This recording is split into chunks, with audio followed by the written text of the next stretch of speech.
Hello, Paul here again from EMD Motorsport at Caringbah. Just want to show you guys what I'm doing today. This is the actual EGR cooler for the this is a VW Crafter 2020 model.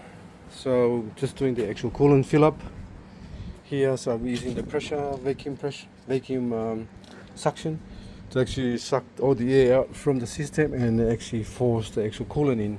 It's pretty good system to have. That way you don't have air in the system when you actually start the car up and you get the car to overheat sometimes and too much mucking around. So this is the new EGR cooler, as you can see. I'll just wash the engine down with some degreaser and water. There's a lot of coolant in the bottom. So now I'm actually filling up the coolant for the cooling system, and then I'm going to actually start the car up after this. So it's looking good.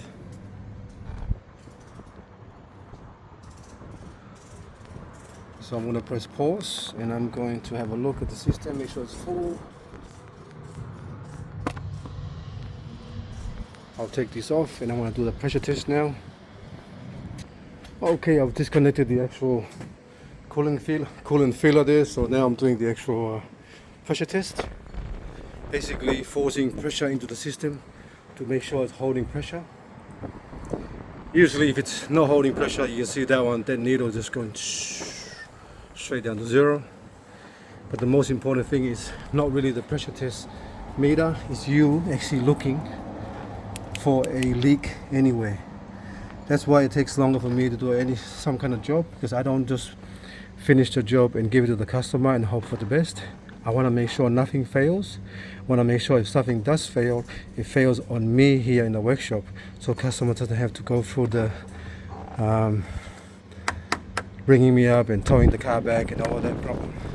So that's why I always do my job and I always pretend something's gonna go wrong, so that way I can actually check everything properly.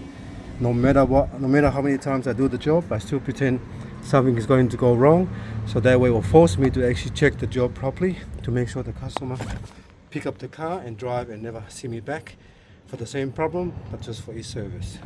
Alright, so it's really holding pressure. A little bit of pressure will escape from about here, because maybe not tight enough, or maybe here, but what you're looking for is for a dramatic drop in pressure.